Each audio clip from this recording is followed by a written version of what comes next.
G'day friends, welcome back to Beneath the Beats 2026 season, and today, Deftones fans, it is your boy Abe Cunningham kicking us off, and there he is in all his glory using a beautiful Tama drum set. But today we're going through one of his most current setups that I have generated digitally. We're going to break it down, see its quirks, and look at how it is impacting Deftones sound in the past and now.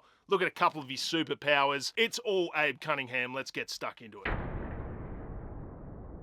Now, the first powerful trait of Abe's we're discussing today is his use of the ghost notes, which essentially drive the groove to countless Deftones songs. And you'll see the use of these ghost notes here in this clip. Old school Deftones.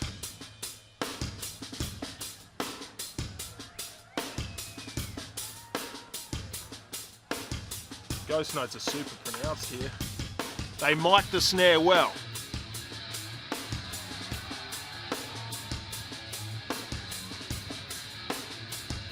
Oh, he's on the mark too. Abe's use of the ghost notes carry verses emotionally, but they allow the snare to breathe around the guitars and turn essentially basic grooves into vital and powerful parts of Deftones songs. And that leads into the use of Abe's snare or his snare selection.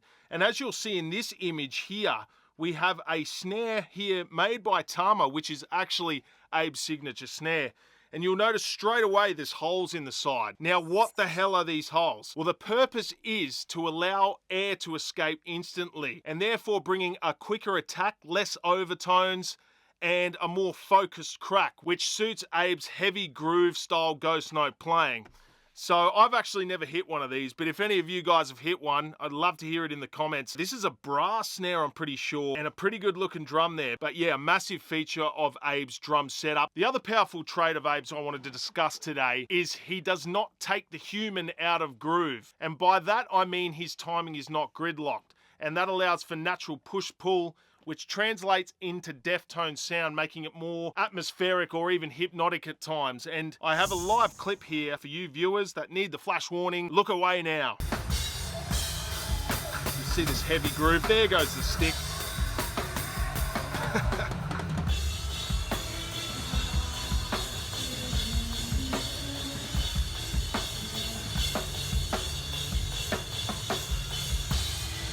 Big time hitter, eh? You notice a 10x8 tom there on the right of him. You must be wondering why that's on the right. Well, we're going to discuss it coming up. Let's get stuck into the kit breakdown. All right, friends, now for the fun part. We are going to break down one of Abe's most current drum setups, and this is a concept model kit only that I've generated digitally via Drumstructor. This is not an official Tama model, but I've done my best to recreate it to spec. So as you'll see here, a beautiful Tama Star Classic maple shells, and this is a custom finish. So it is a Galaxy Sparkle type finish, but it's got multicolored specs.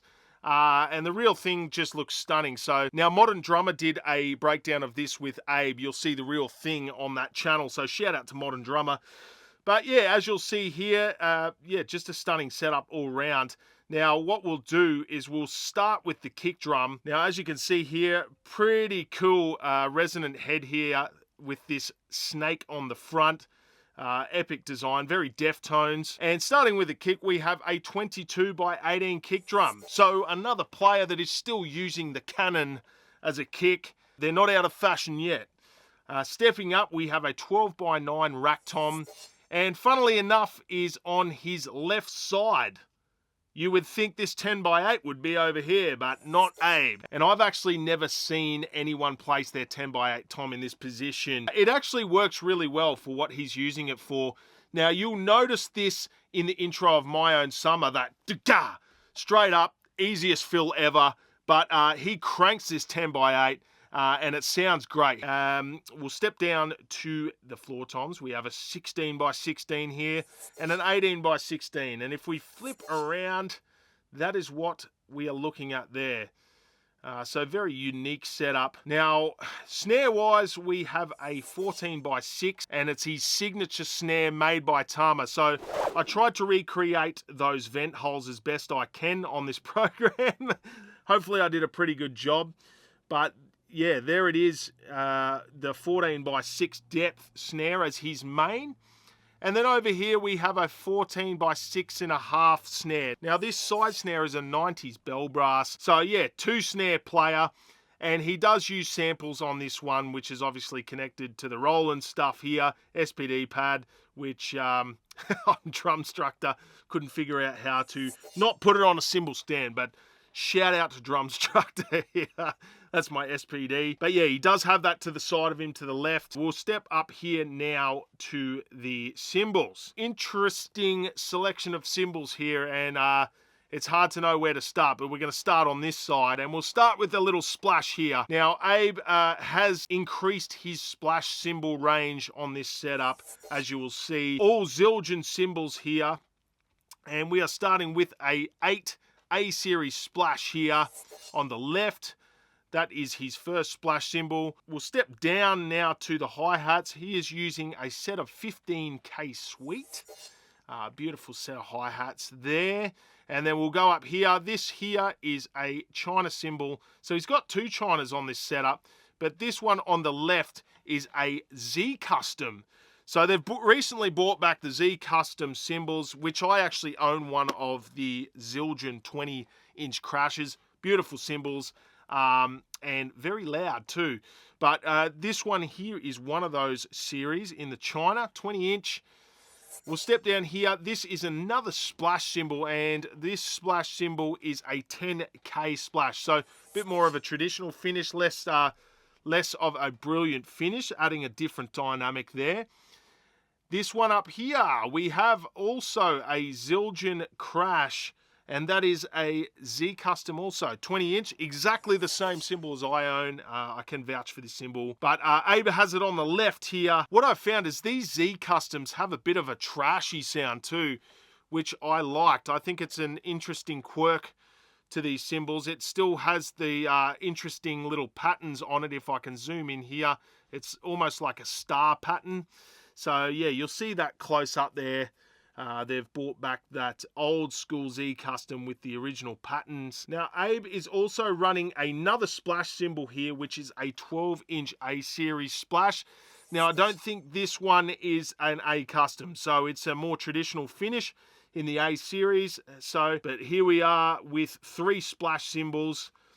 Stepping down to the ride, we have a 22 A Custom ping ride. And that was a dynamic that Abe went for just to, yeah, obviously have that cut with his definition with the ride cymbal or use of. We step up here and we have a 21K crash ride. So this is probably one of his main bangers, I would say. He uses this right side heavily. And that gives him a bit more of a range, you know, stepping from the ping ride and having sort of a heavier cymbal here. We step down here and we have, interestingly enough, a stack. So he is running a 14 Oriental China on the bottom and a Z Custom hat on the top. I'm pretty sure it's a hat. I don't think that's a crash. So yeah, 14 Z Custom on the top. Now, another China is apparent over here. This one is a 20 Oriental China. So it's funny that he is running 2 China cymbals, but I mean, if you can, why wouldn't you? Yeah, so interesting and diverse cymbal setup there from Abe. Now, on the toms, Abe typically uses Remo Emperor, which is a thicker drum head, 2-ply.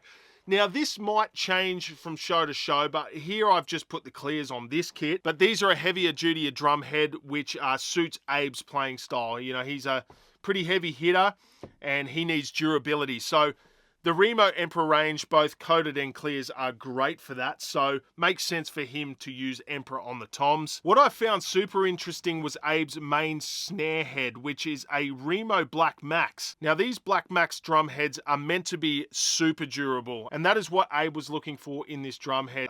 Wouldn't mind trying one of those myself. They obviously have a decent crack on them too. Now over here we have a controlled sound black dot on his left hand side snare, which is a super durable drum head and great sounding on brass snares, which he has done here.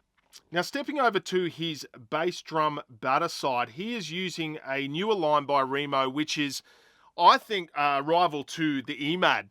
So this is a Remo SMT, and as you'll see, it's got the foam ring around the outside. Would love to try one of these. I'm currently running the P3, so this one really appeals to me. So if anyone's used one of these SMTs, let us know in the comments what you think so far. I will mention ambassadors on the bottom of the toms. Now hardware wise, he is using All-Tama hardware and the Iron Cobra double kick here. So that rounds out Abe's drum setup as a whole. What do you guys think? Do you like this setup? Do you like some of his older setups? I'd love to hear it in the comments. And if anyone's using his signature snare, would love to hear what they think of it. If you enjoyed today's video, please feel free to subscribe to the channel and like the video. It really helps the channel grow.